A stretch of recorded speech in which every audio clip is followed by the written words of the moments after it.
Generally constipation అనేటువంటి problem మనకి రకరకాల కారణాల వలన వస్తుందండి. మెయిన్‌లీ డయట్ సరిగ్గా లేకపోవటం వలన కానీ, అట్లాగే ఫిజికల్ యాక్టివిటీ బాగా తక్కువ ఉండటం కానీ, అండ్ ఏజ్ పెరగడంతోటి సాధారణంగా ఉండేటువంటి మూమెంట్ కూడా తక్కువ ఉండటం కానీ, ఈ కారణాల వలన వచ్చే అవకాశం ఎక్కువగా ఉంటుంది.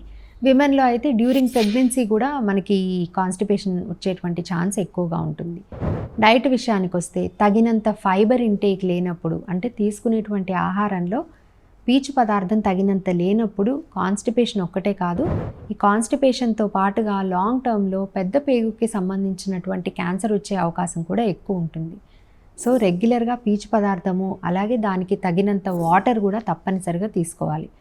పీచు పదార్థాలు అనేవి అన్ని రకాల ఆకుకూరల్లోనూ, కాయగూరల్లోనూ, పండ్లు, ముఖ్యంగా పైన చెక్కు తీయకుండా మనం తినగలిగేటువంటి పండ్లు అంటే జామకాయలు కానీ, యాపిల్స్ కానీ, ఇట్లాంటి వాటిల్లో ఈవెన్ మామిడి పండ్లు తీసుకున్నా కానీ పైన చెక్కు తీయకుండా తినగలిగేటువంటి ఫ్రూట్స్ కొన్ని రకాలు ఉంటాయి.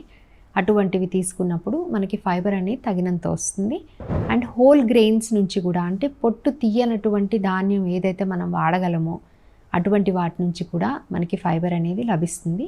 సో ఇటువంటి ఫుడ్ డైలీ ఇంక్లూడ్ చేసుకోవాలి. అండ్ వాటర్ అనేది మినిమం 2.5-3 లీటర్స్కి తగ్గకుండా రోజంతా కూడా తీసుకుంటూ ఉన్నట్టయితే కనుక, దీంతో పాటు బాడీలో మూమెంట్ అనేది ఉన్నట్టయితే కనుక, అంటే ఫిజికల్ యాక్టివిటీ ఏదో ఒకసారి పొద్దున 1 గంట ఎక్సర్సైజ్ చేసి ఆపేయడం కాకుండా రోజంతా కూడా ఎంతో కొంత బాడీలో మూమెంట్ ఉన్నట్టయితే కనుక కాన్‌స్టిపేషన్ ప్రాబ్లం అనేది ఉంటే ఓవర్కమ్ చేయొచ్చు, లేనట్టయితే వచ్చే అవకాశాన్ని తగ్గించుకోవచ్చు.